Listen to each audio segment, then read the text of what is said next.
And we're back. This is a Middle Perch live on the internet. I am MTK on the MIC. And today we're going to be reading about the United States policy in Syria. And we're going to read about it from a person who has covered it for many, many years. And it'd be nice if you listened to this and or read it yourself. And it'd be nice if you spread this around with as many people as you could who try to talk about what they think ought to happen in Syria. Because we have a situation where people are really speaking out of turn. This is called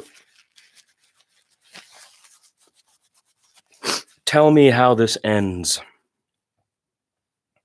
It's a quote, actually. Tell me how this ends. America's muddled involvement in Syria, or with Syria.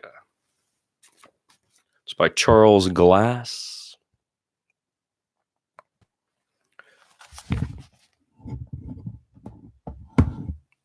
So why don't we all learn something for a change? America in the Middle East, learning curves are for pussies. Jon Stewart, The Daily Show, June 2nd, 2015. In January 2017, following Donald Trump's inauguration, his national security officers and staffers entered their White House offices for the first time. One told me that when he searched for the previous administration's Middle East policy files, the cupboard was bare. Quote, "There wasn't an overarching strategy document for anywhere in the Middle East," close quote. The senior official who insisted on anonymity told me in a coffee shop near the White House. Quote, "Not even on the ISIS campaign. So there wasn't a cross-governmental game plan," close quote. Rob Malley, President Barack Obama's senior Middle East advisor and Harvard Law School classmate, denied the charge. Quote, "That can't be true." The 55-year-old scholar insisted when we met in his office at the International Crisis Group in Washington, quote, "We provided comprehensive memoranda to the incoming team, though we can't know if they read them. We definitely had a long one on Syria, on all aspects of the conflict," close quote. I have observed, and by the way, this is Charles Glass, who's the I in this piece. Charles Glass is the author of They Fought Alone, the true story of the Star Brothers, British secret agents in Nazi-occupied France, and he has covered the Middle East since 1973. I have observed, he says, the Syrian conflict off and on since it began in 2011. Filing stories from Damascus, Aleppo, Homs, Palmyra, the Turkish border, and other zones of contention. But the story as seen from inside Syria seemed as incomplete as the Trojan War without the gods. In the conflagration's 8th year, I flew to the Olympian heights of Washington to ask the immortals what they were doing while an estimated 500,000 of Syria's 23 million inhabitants were dying. Millions more fled the country, and some of civilization's most precious monuments were destroyed. The Mandarins' disclosures, along with their published memoirs and position papers, made me sympathetic to the Trump staffer's claim that the Obama team left nothing to clarify its Syria strategy. In fact, there was no strategy. There were debates, options, discussions, anguish, orders, counter-orders, and actions. In his recent book on his years as Obama's deputy national security advisor, The World as It Is, Ben Rhodes portrayed White House deliberations as group therapy more than strategic planning. Quote, "I felt the burden on Obama," he wrote, one of many examples of his and his colleagues' feelings overshadowing circumstances. Quote, "He had to respond to this awful event in Syria while bearing the additional weight of the war in Iraq," close quote. But isn't that a president's job? The men and women around Obama's conference tables and via video links claimed that more than anything else, they wanted to do the right thing. In Rhodes's case, anything. Quote, even though I had misgivings about our Syria policy, I was glad we were doing something, he wrote. Close quote. Obama's strategists sought to make Syria better. As they admit now, they didn't. The year 2010 neared its end with the Middle East mired in stasis. The United Nations Human Development Annual Report for that year concluded that the Arab states suffered the world's greatest democracy deficit, the highest number of human rights violations, and the world's most pronounced, quote, gender disparities in reproductive health, empowerment, and labor market participation, close quote. Arab dictators had their populations under control while they pillaged the public purse to enrich themselves and purchase American weapons. Palestinian-Israeli peace was going nowhere, and Iran appeared determined to acquire nuclear weapons to match Israel's. But status shifted toward dynamism in December of 2010, when the self-immolation of an unemployed and desperate young man named Mohamed Bouazizi inflamed Tunisia. Mass demonstrations forced the flight of President Zine El Abidine Ben Ali, inspiring similar protests elsewhere in the Arab world. Quote, they were the heady days of the Arab Spring, close quote, said Michael Dempsey, Obama's deputy director of national intelligence and chief intel briefer. Citizens massed in the thousands in Egypt, Bahrain, Yemen, and Libya, exploding the myth of a supine Arab world. The vulnerable regions in early 2011 were in the American camp, a coincidence that the Syrian president, Bashar al-Assad, interpreted as proof that the Arab Spring was repudiation of American tutelage. As Russia's and Iran's only Arab ally, he foresaw no challenge to his throne. An omen in the unlikely guise of an accident at an open-air market in the old city of Damascus in February 2011 should have changed his mind, Assad's mind. One policeman ordered a motorist to stop at an intersection, while another officer told him to drive on. Quote, the poor guy got conflicting instructions and did what I would have done and stopped, close quote, recalled the U.S. ambassador to Syria, Robert Ford, who had only just arrived in the country. The second policeman dragged the driver out of his car and thrashed him. Quote, a crowd gathered and all of a sudden it took off. No violence, but it was big enough that the interior minister himself went down to the market and told people to go home, close quote. Ford reported to Washington, quote, this is the first big demonstration that we know of, and it tells us that this tinder is dry, close quote. The next month, the security police astride the Jordanian border in the dusty southern town of Daraa ignited the tinder by torturing children who had scrawled anti-Assad graffiti on walls. Their families, proud Sunni tribespeople, appealed for justice, then called for reform of the regime, and finally demanded its removal. Rallies swelled by the day. Ford cabled Washington that the government was using live ammunition to quell the demonstrations. He noted that the protesters were not entirely peaceful. Quote, there was a little bit of violence from the demonstrations in Daraa. They burned the Syriatel office, close quote. Syriatel is the cell phone company of Rami Makhlouf, Assad's cousin, who epitomized for many Syrians the ruling elite's corruption. Quote, and they burned a court building, but they didn't kill anybody, close quote. Funerals of protesters produced more demonstrations and thus more funerals. The Obama administration, though, was preoccupied with Egypt, where Hosni Mubarak had resigned in February, and the NATO bombing campaign in Libya to support the Libyan insurgents who would depose and murder Muammar Gaddafi in October of that year. This is all 2011 we're talking about. Ambassador Ford detected a turn in the Syrian uprising that would define part of its character. Quote, the first really serious violence on the opposition side was up on the coast around Banias, where a bus was stopped and soldiers were hauled off the bus.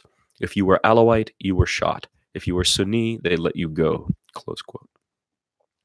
At demonstrations, some activists chanted the slogan, Alawites to the grave and Christians to Beirut.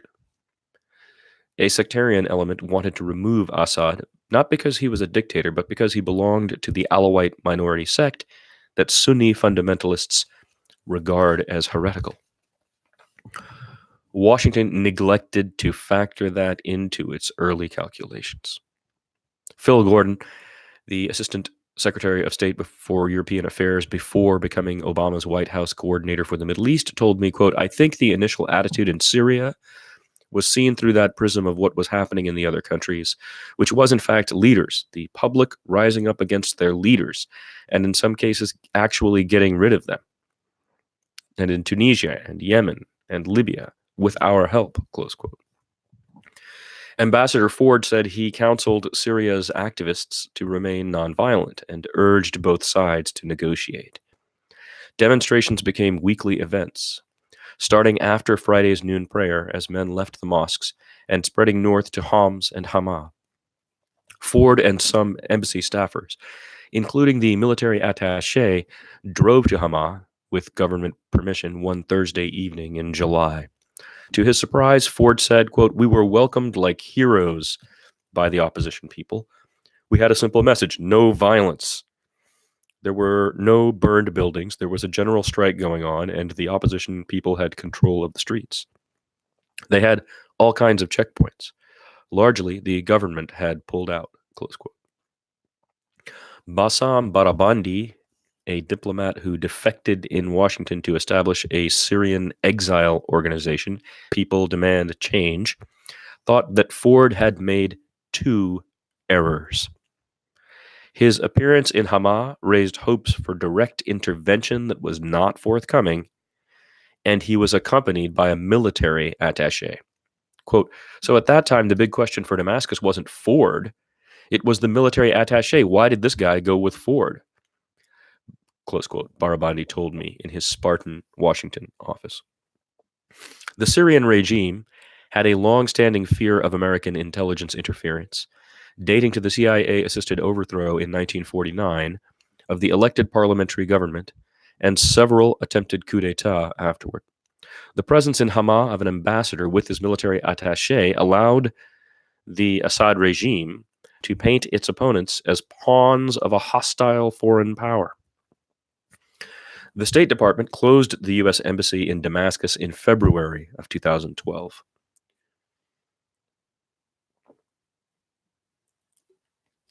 Following intelligence that the Salafist Jabhat al-Nusra group planned to bomb it.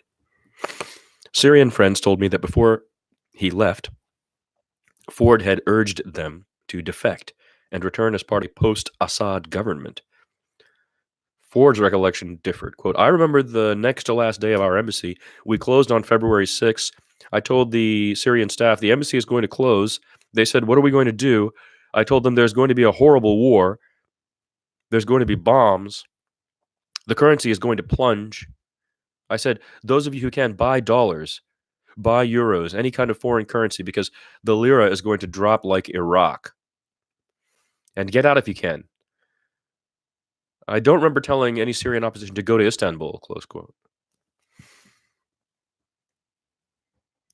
One Syrian contact told me that the French ambassador, Eric Chevalier, had invited him to leave and to come back, quote, "in 2 months," close quote, as part of the new order. He declined the offer.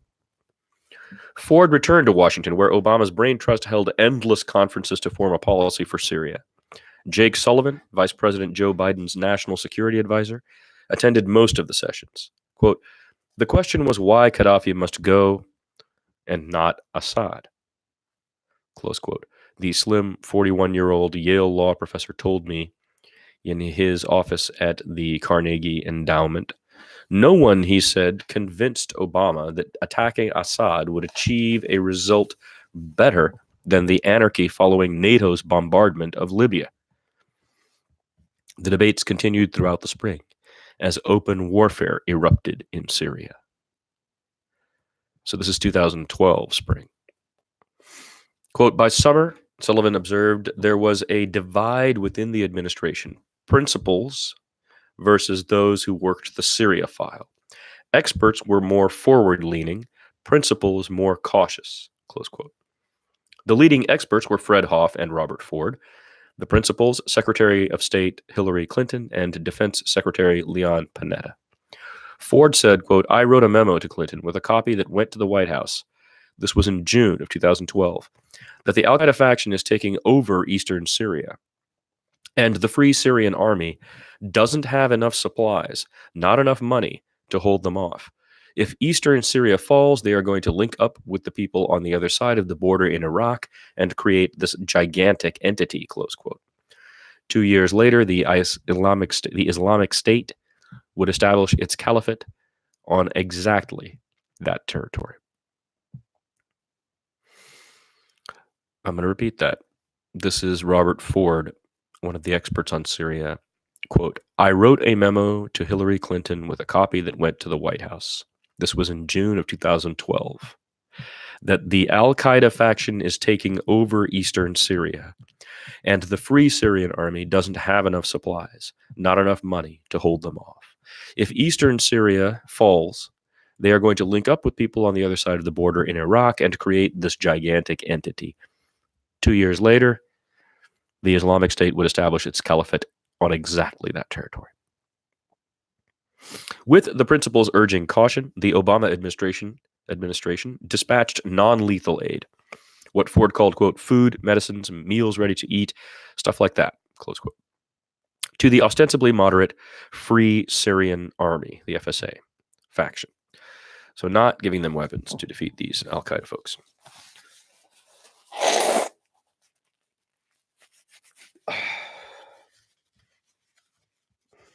I think one of the interesting things that comes out of this article, because I read it yesterday, is the weird position Obama is in, the man who voted against the Iraq War, and how throughout he's trying to retain a certain amount of idealism. But he's also surrounded by Clintonites and everybody else, right? So, with the principals urging caution, the Obama administration dispatched non-lethal aid.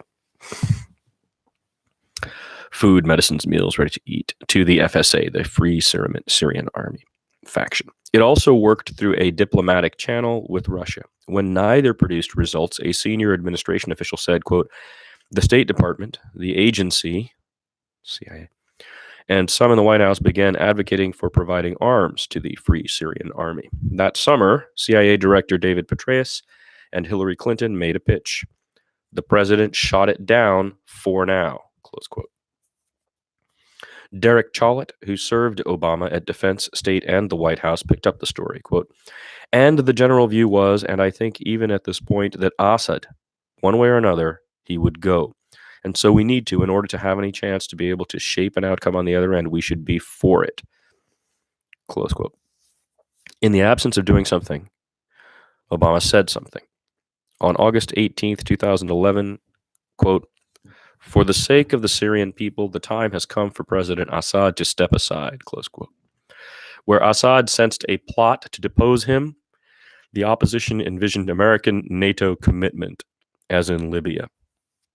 Fred Hoff told me, quote, our view in the State Department was fine. If this is the judgment the president comes to, that Assad should step aside, then what we should really have in place is an interagency strategy to make it happen, close quote. Hoff regretted that the White House did not develop that strategy on the assumption that, quote, this guy is toast, meaning Bashar al-Assad. This guy is toast, they thought. Chollet described one effect of Obama's step aside statement about Assad. Quote, it raises expectations on the ground. It means you're saying they should go at the tip of a military spear, close quote. Obama, while imposing tougher economic sanctions on Syria, was not providing the spear for now. Then, Phil Gordon recalled White House perceptions altered. Quote, that was the evolution from skepticism and not really our role to a bit more optimism that maybe we can even assist this process along, close quote.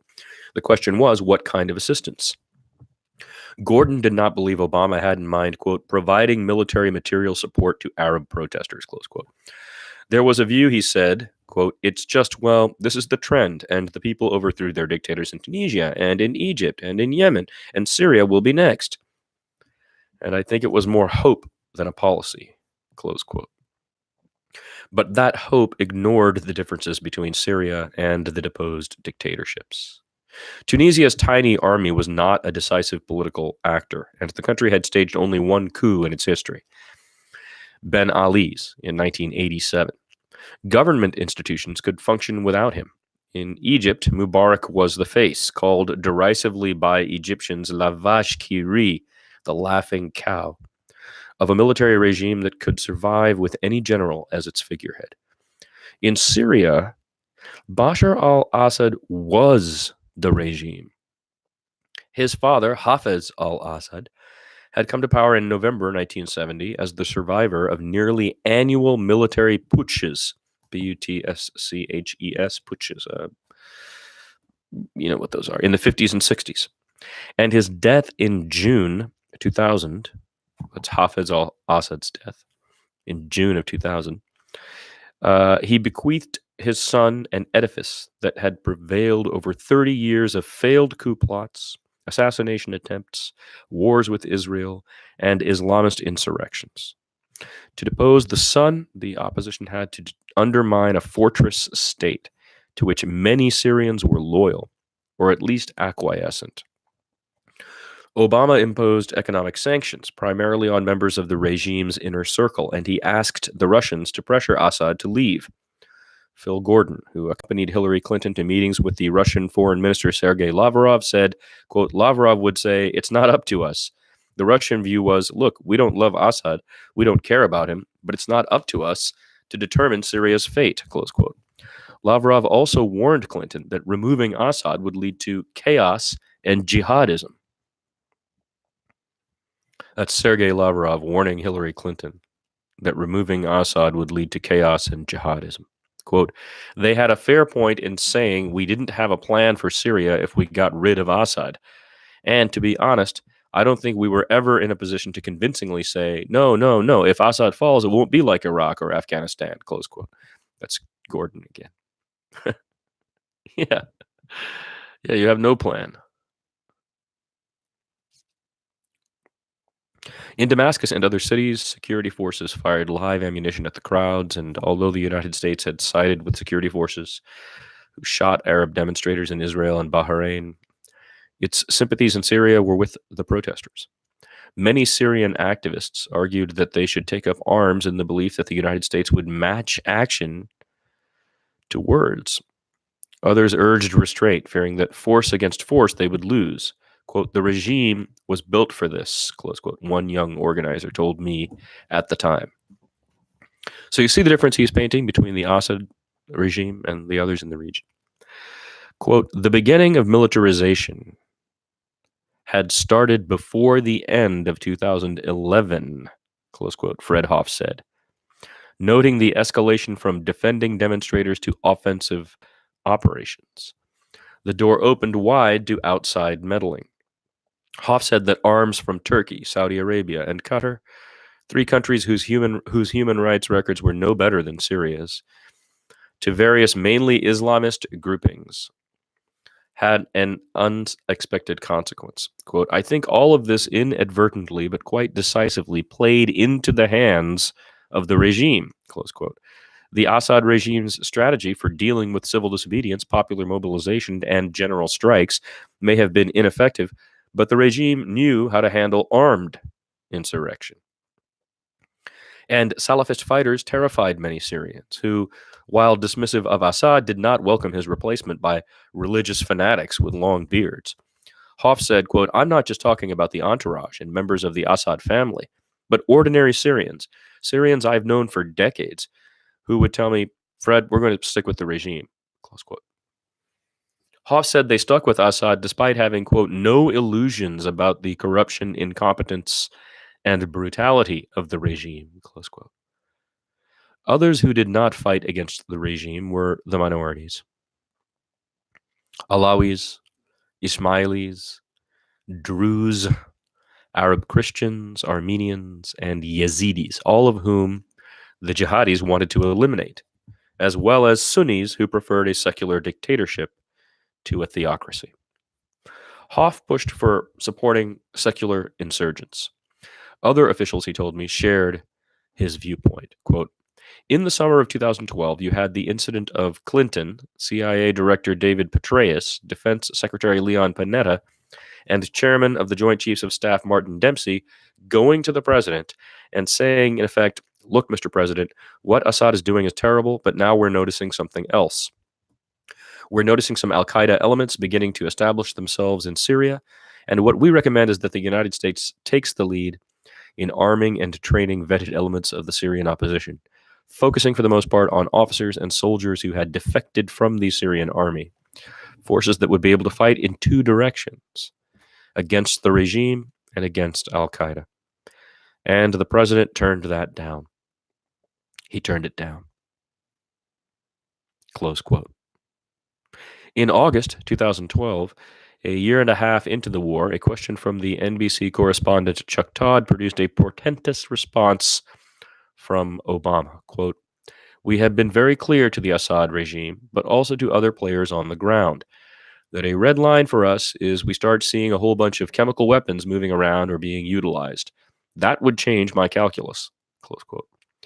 As with his call a year earlier for Assad to step aside, Obama's chemical weapons declaration would haunt him. A former U.S. ambassador to the Middle East told me, quote, the red line was an open invitation to a false flag operation. Close quote. Robert Gates, who was the Secretary of Defense from December 2006 to July 2011, after leaving the department, called the red line, quote, a serious mistake, close quote, that harmed American credibility. On August 21st, 2013, poison gas canisters shattered the early morning quiet in eastern Ghouta, a populous, rebel-held suburb of Damascus. Horrifying videos showed the world children gasping for breath, victims frothing at the mouth, and discolored corpses without visible wounds. Prior to this massive outrage, there had been sporadic and small-scale use of chemical weapons by both sides, for which each side blamed the other. In Washington, the director of national intelligence, James Clapper, told Obama that the case against Assad was not a slam dunk, term CIA Director George Tenet used in December of 2002 to affirm that Saddam was hiding weapons of mass destruction. It's a slam dunk. It was not a slam dunk. Nonetheless, Obama declared that Assad had crossed the red line. Quote, whoever actually used chemical weapons in East Ghouta, the blame went straight to Assad. He had crossed the red line, and the rebels were not the only ones who expected Obama to do something about it, close quote. A CIA analyst.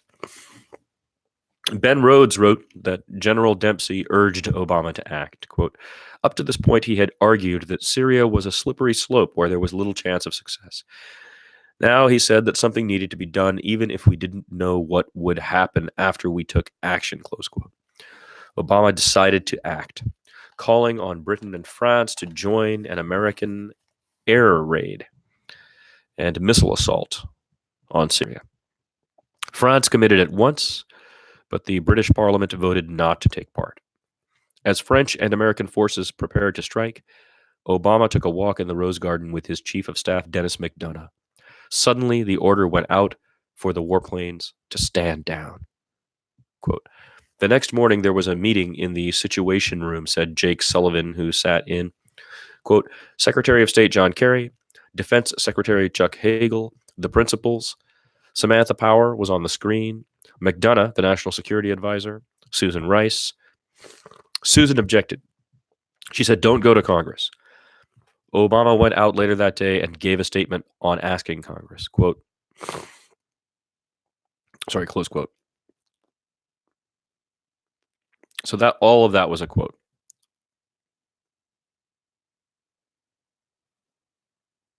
The next morning, there was a meeting in the Situation Room. Secretary of State John Kerry, Defense Secretary Chuck Hagel, the principals. Samantha Power was on the screen. McDonough, National Security Advisor Susan Rice. Susan objected. She said, don't go to Congress. Obama went out later that day and gave a statement on asking Congress. Close quote. That's Jake Sullivan, who was in that meeting. Morning in Washington was night in Syria when I drove into Damascus. It looked as if it had been evacuated. Even the troops had gone into shelters. The capital was braced for a massive Franco-American airstrike. Syrian friends feared the jihadis would overrun the capital and under cover of the Western attack, until the announcement came from Washington that the raid would not take place. Sorry, I've got this cold today, guys. It's a bummer.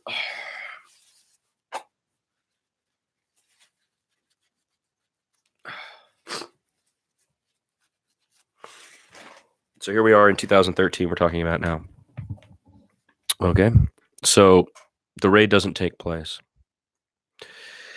A series of unscripted statements by Kerry and Lavrov led Russia to persuade Assad to acknowledge his poison gas arsenal, sign the Chemical Weapons Convention, and allow the Organization for the Prohibition of Chemical Weapons, the OPCW, to destroy his stockpiles.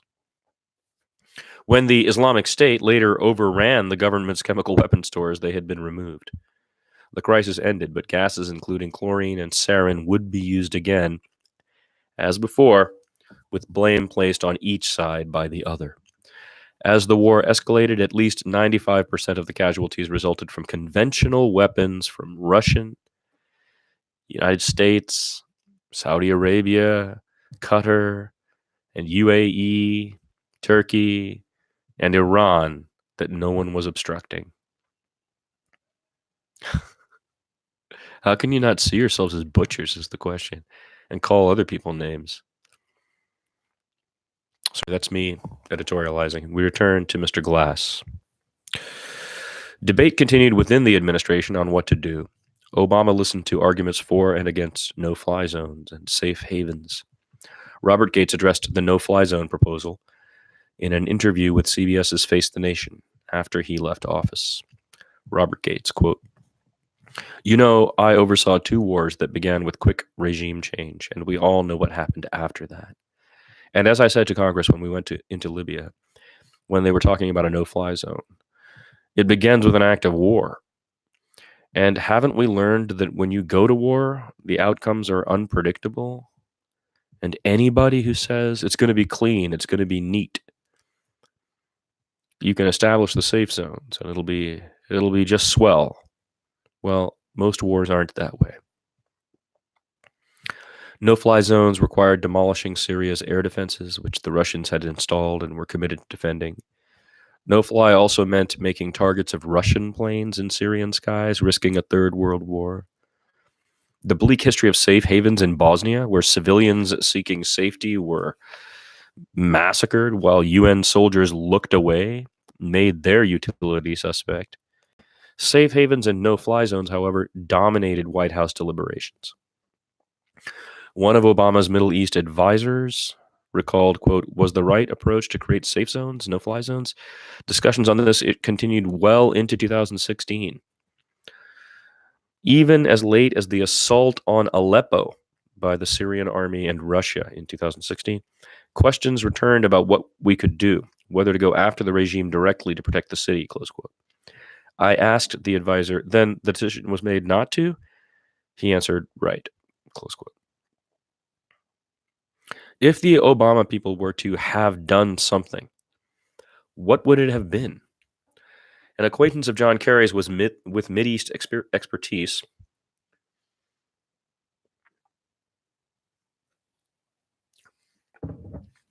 who asked not to be named, recalled Kerry telling him in 2013, quote, "Let's get serious. There is no more resolution to this Syrian thing without Bashar. He has to be brought in, and we have to negotiate with him," close quote. The consultant recalled that Kerry spoke later that day to a wealthy Syrian British businessman who argued that the United States had to depose Assad. The consultant saw Kerry the next day. Quote, "Kerry told me, completely oblivious to what he had said before, Assad has to go. As long as Assad is there, he's a magnet for terrorists." I said, Assad is a magnet for terrorists? What is it about Assad that attracts them to fight? What about the ones in Sinai, in Mali, in Yemen, in Kenya, in Somalia? What do they have to do with Assad? There was no policy. They were making it up as they went along. Close quote. David Wade, former chief of staff for Secretary Kerry, disputes this account and says, quote, there was no 2013 meeting that altered his view, close quote. That was a fact checker sticking that in, my friends.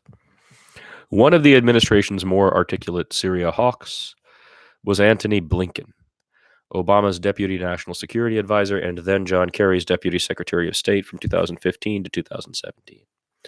He recalled Obama's reaction to every proposal to deploy troops or air power in Syria.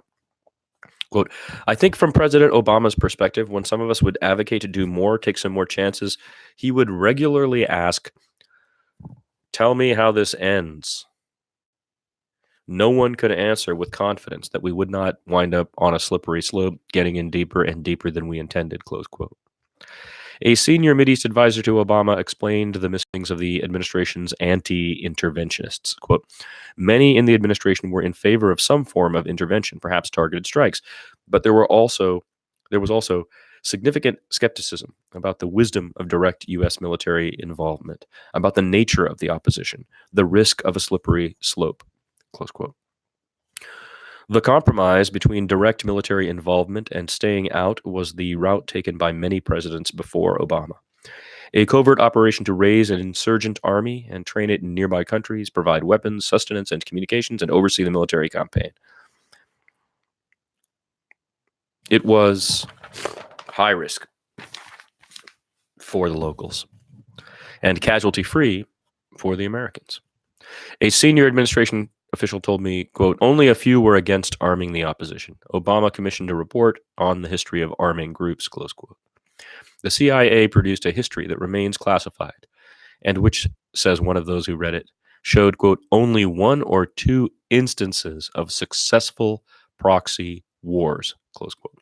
Despite the failure of the CIA's secret wars from Albania in the late 1940s through Angola in the 1970s and 1980s, Obama assigned the CIA to train militants in Turkey and Jordan under what is called a Title 50 program in defense of American national security. Rebels turned up with equipment they could not have looted from the Syrian army. Al-Qaeda-linked gangs shared the bounty, prompting Secretary of State Clinton in the summer of 2012 to fly to Istanbul, by then the unofficial capital of the Syrian opposition in exile. Jake Sullivan said that Hillary wanted U.S. allies, Turkey, Saudi Arabia, and Qatar, quote, to ensure the arms were provided with checks to make certain they were not going to Nusra or other terrorist groups, close quote. He recalled her asking, quote, how are the controls implemented? The steps were taken, but they were incomplete, close quote. Incomplete or non-existent because jihadis with weapons supplied by American allies flooded Syria through the Turkish border.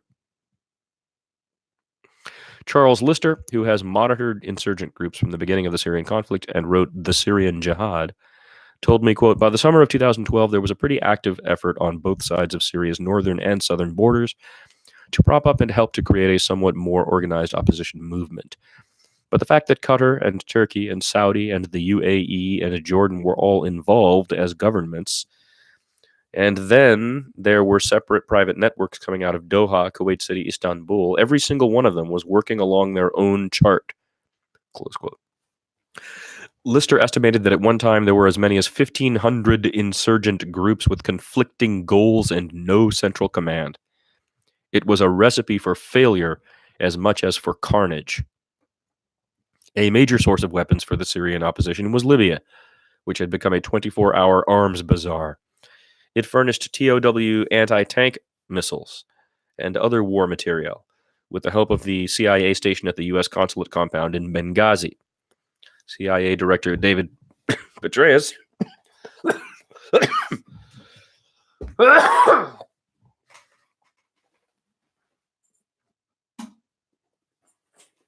excuse me. CIA Director David Petraeus became so concerned that Al-Qaeda affiliates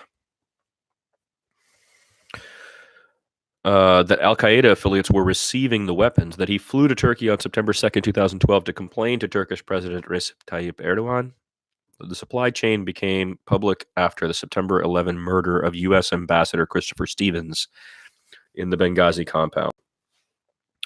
Media outlets, including Fox News, reported that ships delivered TOWs, surface-to-air missiles, and other high-tech weaponry from Libya to the port of Iskenderun in southern Turkey. After the publicity, Washington put full blame on Qatar for running a rogue operation without U.S. approval. That's bullshit, close quote, open quote, close quote. A CIA source told me that's bullshit. Rebel training became the province of U.S. and British agents, and the Turks allocated weapons. But there was no control over fighters when they infiltrated Syria, where many joined Salafist brigades. A British trainer told me that the program was benefiting religious fanatics more than any moderate secular oppositionists. The TOWs from Benghazi shifted the balance on the ground in favor of the rebels, especially the better armed and highly motivated jihadis. Assad's tanks and helicopters were no longer invulnerable. Phil Gordon refused to discuss the issue of covert assistance, but he noted that the administration, quote, started to publicly say in the spring or maybe June of 2013 that we were providing direct support to the opposition, including military support, close quote. The support was a program, and the program had a name, Timber Sycamore. Speaking in his office at Washington's Middle East Institute, Charles Lister recalled, quote, sometimes they, the insurgents, suddenly found themselves wearing nice uniforms, new camouflage fatigues, and it pretty quickly emerged that at the end of 2012, weapons mostly from the former Yugoslavia had started to be shipped in through Amman into the south. And then some of that started to appear in northern Syria. I don't know exactly when an open channel was established, but it wouldn't have been any later than the spring of 2013. Certainly, by December of 2012, those first weapons appeared in the south. And it subsequently became clear the reason why they had started was because the CIA had received clearance, I assume from the White House, to run a pretty substantial Title 50 covert program of assistance to the vetted Syrian opposition, close quote. CIA operatives in Turkey and Jordan screened rebels to weed out fundamentalists. Vetting, however, proved futile. The net effect was not, as Phil Gordon hoped, to accelerate the process of Assad's departure. In fact, Gordon conceded it was the opposite. Quote, I think that what we saw was that the more we did for the opposition, the more the backers of the regime did for the regime. Close quote. Iran's Lebanese surrogate, Hezbollah, sent more fighters from Lebanon to back Assad. The Russians came to Assad's rescue with troops and air power, while the Iranians introduced units of Iraqi and Afghan Shias. On the opposition side, the jihadis from Chechnya, Afghanistan, Algeria, China, and Europe joined the fight. Together with indigenous fundamentalists, they reduced the FSA to irrelevance. That's that Freedom Syrian Army that we first began talking about in 2010. So by 2016, they've reduced them to irrelevance. Quote, we didn't have a great understanding of who was doing what on the ground and couldn't control it. So you would be running the risk that the inevitable risk that in a revolutionary situation, the worst guys were the ones that would take and use the weapons, close quote. Phil Gordon, again. The most extreme elements, the al-Qaeda offshoots of Jabhat al-Nusra and the Islamic State, not only used the weapons, but also advertised them in videos that included beheadings, the hurling of gay men off towers to their deaths, the murder of American journalists and British aid workers, and the rape of Yazidi women. Charles Lister said that, quote, all of the opposition worked with Nusra because they were very good on the battlefield. But what was the result of that in London and Paris and Washington and elsewhere? We began to look at the opposition like they were all jihadis, close quote. Gerald Firestein, the U.S. ambassador in Yemen before becoming Deputy Assistant Secretary of State near. I hate these stupid titles. Gerald Firestein, the U.S. ambassador in Yemen, before becoming Deputy Assistant Secretary of State for Near Eastern Affairs, in 2013 underscored the Obama administration's naivete in 2014, 3 years into the war. Quote, there was a sense that the momentum was really with the opposition. The government was weak, and some hope that at least, if not Bashar himself, but that others within the regime might be interested in some kind of a face-saving way to get out of a jam. But they weren't, close quote. Others in the administration, he said, quote, were saying that we should just accept that Bashar was going to stay, close quote. While administration officials debated, Syria descended deeper into mayhem that was driving millions out of the country and thousands to their graves. By the summer of 2015, I could no longer reach Aleppo from Damascus because of the fighting. I called Armen Muslomian, whose family had owned and run the city's famed Hotel Baron since 1909. He blamed the West for giving arms to the jihadis occupying the eastern half of the city.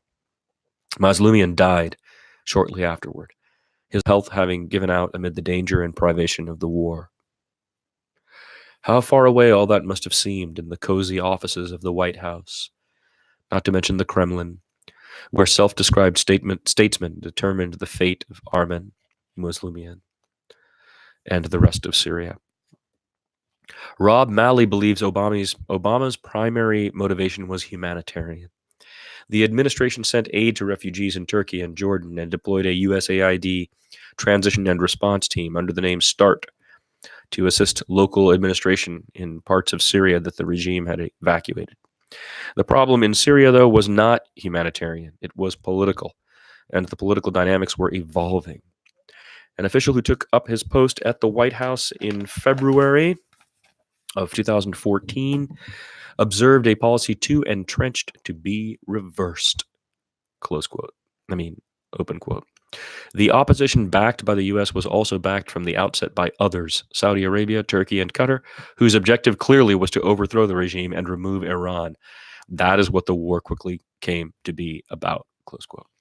By that stage, one faction in the administration got cold feet. Phil Gordon said, quote, I'll be honest, and I've written about this publicly, but by then I had concluded that we had a strategy that just wasn't going to work, close quote. Gordon said that the United States by 2015 had a means-ends gap. You have to change the means or the end, close quote. His conclusion was that the United States should change the objective because, quote, it wasn't realistic to get rid of Assad. I didn't see a path of doing so without a major U.S. military intervention that would escalate the conflict. And even if it succeeded, it could be a version of catastrophic success, where you create a vacuum that extremists would fill, close quote. Seeking continued U.S. support, the Free Syrian Army distanced itself from the Islamic State. Quote, on January 1st, 2014, the FSA collectively in northern Syria declared war on ISIS, close quote, said Charles Lister. Open quote. And in 10 weeks, ISIS was expelled from 4.5 provinces in northern Syria, close quote. The Islamic State concentrated its forces in northeast Syria along the Iraqi border, rampaging across western Iraq, much as Ambassador Ford and others had predicted. The Islamic State's self-proclaimed caliphate threatened America's local allies, the Kurds in Erbil, and Baghdad's Shia-led government. Obama had ignored the Islamic State in Syria until it impinged on American interests in Iraq. Open quote. I think there was a period of time where, again, there was a certain amount of panic, particularly involved with the threat to the Yazidis, Firestein said, quote, and I think things in Iraq were unraveling at a pace that was really extremely concerning and that we needed to respond, close quote. Obama's attention shifted from Assad to defeating a force dedicated to worldwide terrorism. This led to an overt Title X program for the Defense Department to arm anyone who would fight the Islamic State. So you have the covert Title 50 programs, and now comes the overt Title X program for the Defense Department to arm anyone who would fight the Islamic State. You like that? I don't. That's all we do, right? It's arm people. It's pretty bloody maddening. I've been talking for an hour, for 50 minutes, and I have a cold, and it's really disturbing me. I'm sorry.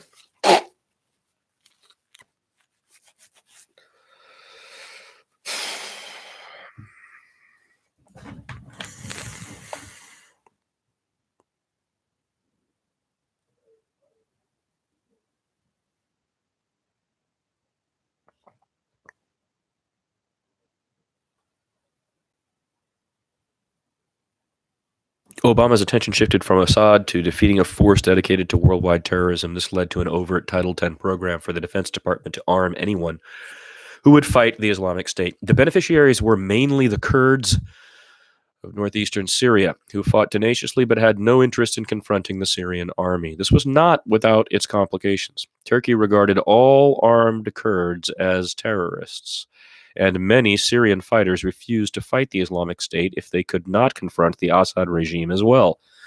A state of lunacy was reached when the respective insurgent bands of the CIA's covert and the Defense Department's overt programs turned their American weapons on each other. Former Deputy Director of National Intelligence, Michael Dempsey, told me, quote, some of the training programs were options between doing nothing and military intervention. Dempsey, whose brother Martin, as chairman of the JCS, resisted military intervention in Syria, echoed Ben Rhodes, quote, no one was sure it would work, but we had to do something, close quote. The triumphs of the Islamic State caused a change in thinking at the White House. One of the Obama insiders I interviewed said, quote, when I left in 2014, it was game over for dealing with Syria outside of ISIS. Close quote.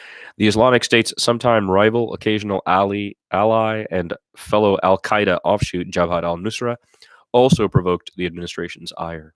Joe Biden spoke to Qatar's ruler, Sheikh Hamad bin Khalifa al-Thani, in April of 2013 about his support for the extremists.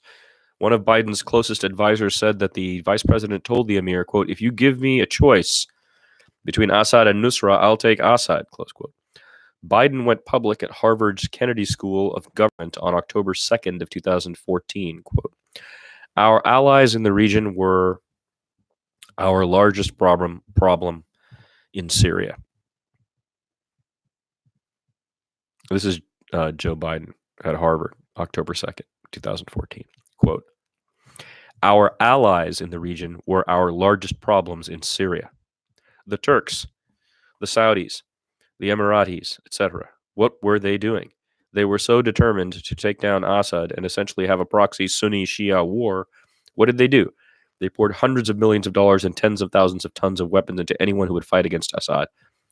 Except that the people who were being supplied were all al-Nusra and al-Qaeda and the extremist elements of jihadis coming from other parts of the world, close quote. That's Joe Biden. U.S. strategists underestimated Russia's commitment to Assad.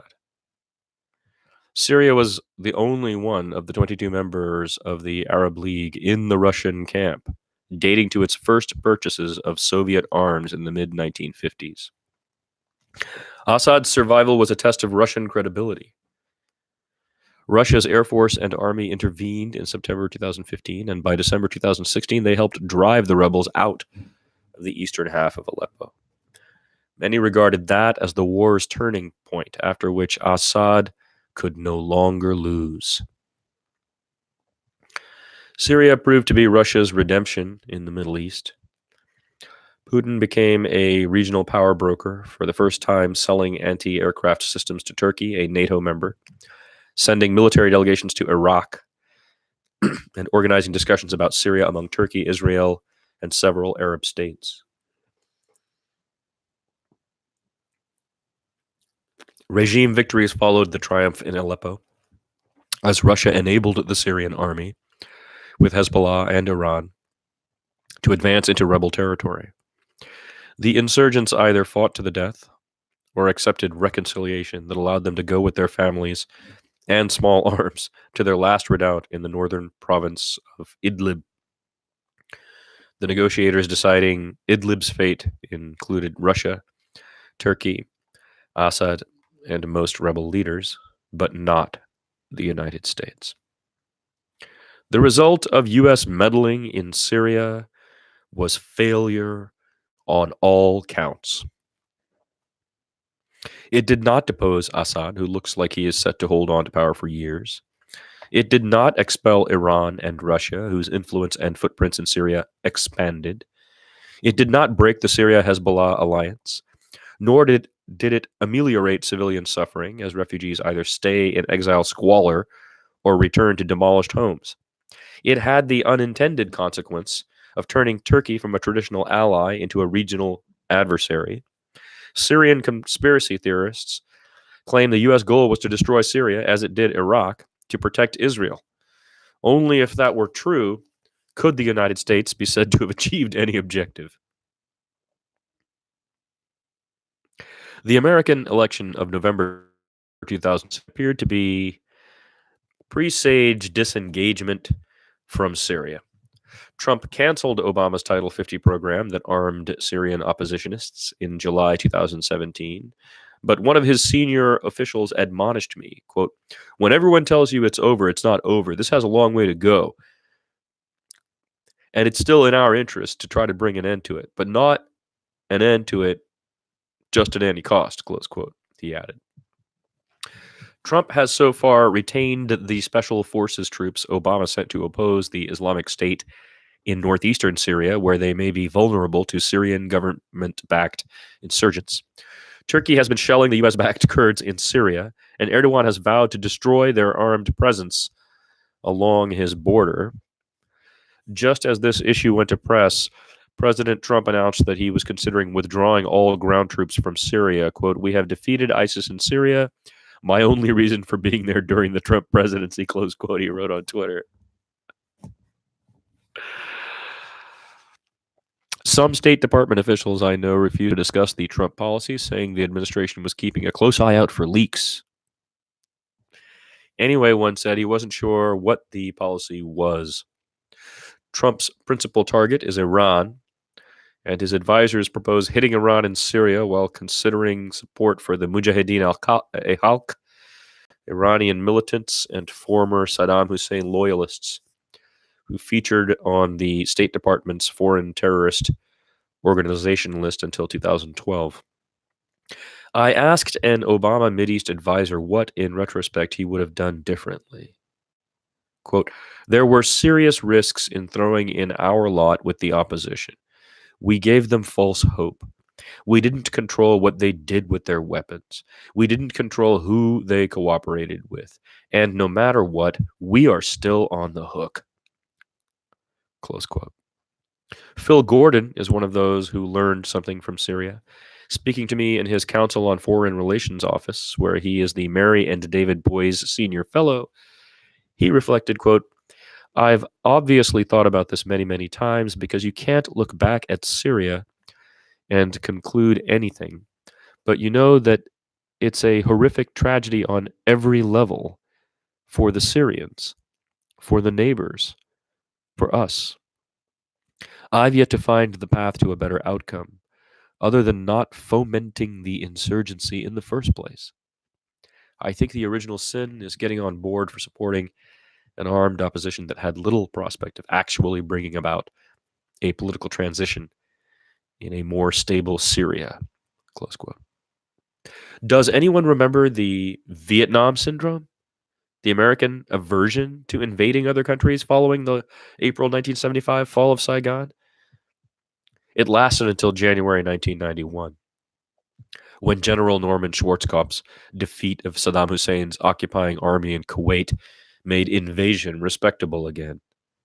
The U.S. armed forces invaded Afghanistan in 2001 and Iraq in 2003. The prolonged warfare in Afghanistan and chaos in occupied Iraq were decisive factors in deterring Obama from invading Syria. Phil Gordon thought the United States Army could have defeated the Syrian army, but that would have been the beginning, not the end of the problem. Quote, "Once we topple the regime, are the stable moderates going to come to power and govern Syria? I don't think so. And then you've just got a different form of chaos that we're responsible for." Close quote. Obama's foreign policy team had advanced degrees from Harvard, Yale, and Georgetown, as well as Rhodes scholarships and better credentials than most Fortune 500 boards, university faculties, and think tanks. They were the best and the brightest of our time, heirs to the wunderkinder John F. Kennedy brought to Washington in 1961. Kennedy's best and brightest gave the country the mass atrocity that was the Vietnam War, while Obama's oversaw the devastation of Syria. Like Alec Guinness's Colonel Nicholson in The Bridge on the River Kwai, Obama's best and brightest may look with shock at their handiwork and ask, "What have I done?" Colonel Nicholson's final act after trying to save the bridge he built for his Japanese captors was to fall on the detonator and blow it up. Then he died. In Washington, they go on to think tanks and the academy to await the call to serve again.